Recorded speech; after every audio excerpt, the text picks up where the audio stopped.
Bienvenue dans cette capsule sur les réactions nucléaires. Nous allons parler aujourd'hui des désintégrations. Tout d'abord, une petite généralité sur la radioactivité. Qu'est-ce que la radioactivité? La radioactivité, c'est lorsqu'on a une transformation du noyau d'un atome. Elle peut être spontanée, c'est-à-dire se faire toute seule, ou avoir été provoquée. L'exemple que l'on a à droite, c'est de la radioactivité provoquée, puisqu'il faut bombarder le noyau d'uranium-235 avec un proton pour que celui-ci se sépare en deux parties. Alors ça peut être un noyau que l'on casse en deux, ça peut être deux noyaux qui viennent se réunir en un seul, ou ça peut être la modification d'un noyau en un autre en changeant d'élément chimique, passer par exemple d'un noyau de carbone à un noyau d'azote. Ça c'est la désintégration du carbone 14. Tout cela, c'est qu'on a les points communs, c'est qu'on a une modification donc du noyau, donc de l'élément chimique. Voilà ce qu'est la radioactivité. Les particules émises lorsque nous avons affaire à des désintégrations radioactives, c'est par exemple ce qu'on appelle une particule alpha, pour la radioactivité alpha. Donc l'exemple que l'on a ici, c'est la désintégration spontanée d'un noyau de radium en noyau de radon. Et on a en parallèle l'émission d'une particule alpha ici qui est en fait composée de 2 protons et de 2 neutrons, donc 4 nucléons en tout, dont 2 protons. Il s'agit en réalité d'un noyau d'hélium, ce qu'on appelle aussi une particule alpha. Une autre particule qui peut être émise, c'est un électron, c'est ce qu'on appelle la radioactivité bêta-. Donc l'exemple que l'on a ici, c'est un noyau de cobalt qui se transforme en noyau de nickel. Il y a un neutron qui devient un proton et on a en parallèle l'émission d'un électron. Troisième cas que l'on peut rencontrer, la radioactivité bêta+, qui émet cette fois non pas un électron, mais ce qu'on appelle un anti-électron, c'est-à-dire une particule qui a les mêmes propriétés un petit peu que l'électron en termes de masse, une particule très petite et très légère, mais elle a une charge électrique positive.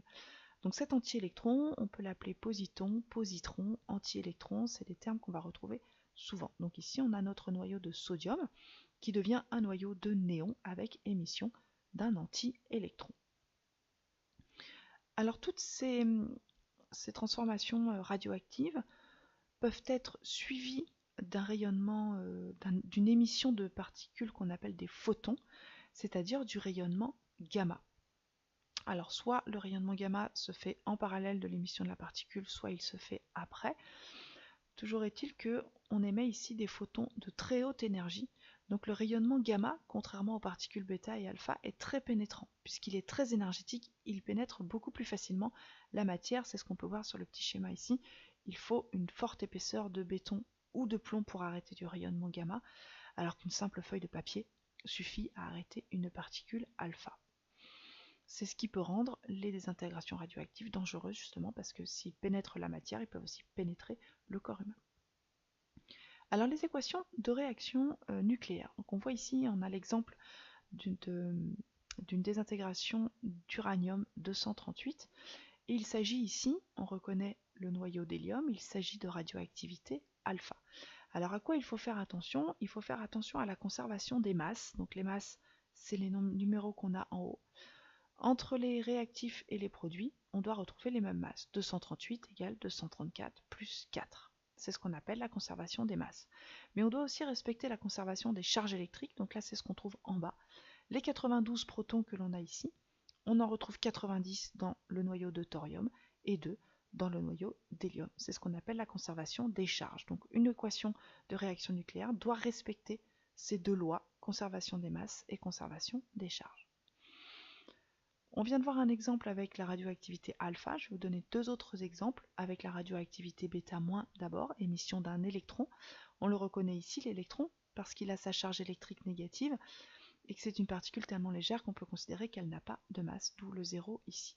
Alors le petit astérix pour l'atome de lithium, ça veut dire que la désintégration bêta- du cobalt va émettre un noyau de lithium qui sera excité et qui va donc par la suite émettre un rayonnement gamma pour devenir un petit peu plus stable. Donc on a bien ici la conservation des masses, 60 égale 60 plus 0, et la conservation des charges, 27 égale 28 moins 1. Donc ici, c'est une radioactivité β-. Et le deuxième exemple, c'est le même que celui qu'on a vu tout à l'heure sous forme de schéma. Là, c'est sous forme d'équation, radioactivité β+. Donc on reconnaît l'anti-électron, pas de masse mais une charge positive. Donc le noyau de sodium se désintègre pour donner un noyau de néon et un anti-électron. 22 masse égale 22 plus 0. 11 charge égale 10 plus 1. On retrouve bien notre conservation des masses et des charges.